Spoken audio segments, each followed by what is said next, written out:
On vous a choisi pour, la voix ou pour, les oreilles décollées? Je savais que cette question arriverait.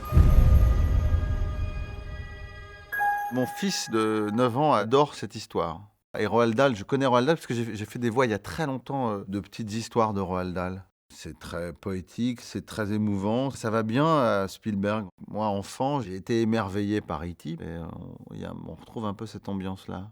Cette petite fille, qui vit dans un orphelinat, qui a perdu ses parents, le monde du rêve, la beauté du personnage du bon gros géant. Je trouve que c'est une très belle histoire et que le film est très réussi. Ce qui est très chouette, c'est que le personnage, c'est un personnage âgé, qui est aussi vieux que le monde et qui est à la fois un personnage très enfantin et très sage et très joueur, enfin il a une sagesse d'un grand-père et le côté ludique des enfants. Pitié, ne me mangez pas! Tu crois que parce que je suis un géant, je suis un gobeur d'homme cannibale? C'est un personnage profond, très émouvant, très humain. Il véhicule, toute la beauté de l'humanité, en fait. À jouer, c'était, jubilatoire.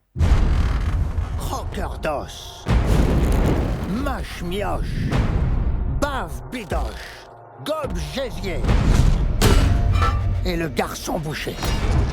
Pour, faire une synchro de film, il y a une histoire de rythme, en fait, qui est très importante, au-delà de la voix. Et après, c'est une histoire de jeu, et de spontanéité. Appelle-moi le bon gros géant. La difficulté, c'est pas tellement de le mettre en bouche, c'est que les mots soient bien clairs, qu'on les entende bien, qu'on les comprenne bien. Qu'on comprenne bien que c'est un mot, alambiqué, retravaillé, donc il faut le prononcer un peu plus, précisément. Il m'attraperait et m'enfermerait dans une cage. Tout ça pour que les gens regardent les animonstres. Tu sais, les hippopotames, et aussi les crocodiles, et les gyrographes. Il mélange les mots, quoi, il fait des mots, il invente des mots, ouais. Les épouvançonges, par exemple, c'est très joli, au lieu de dire les cauchemars, épouvançonges. J'attrape les rêves. Celui-ci, on dirait le tien.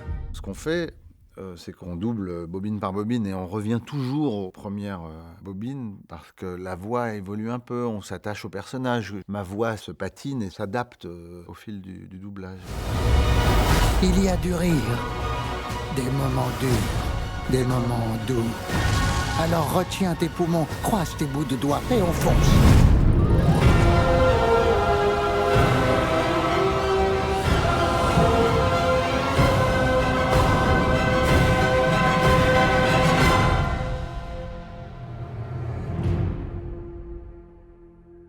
Mais c'est vrai que quand j'ai vu le personnage, je me suis dit, tiens, il y en a les mêmes oreilles.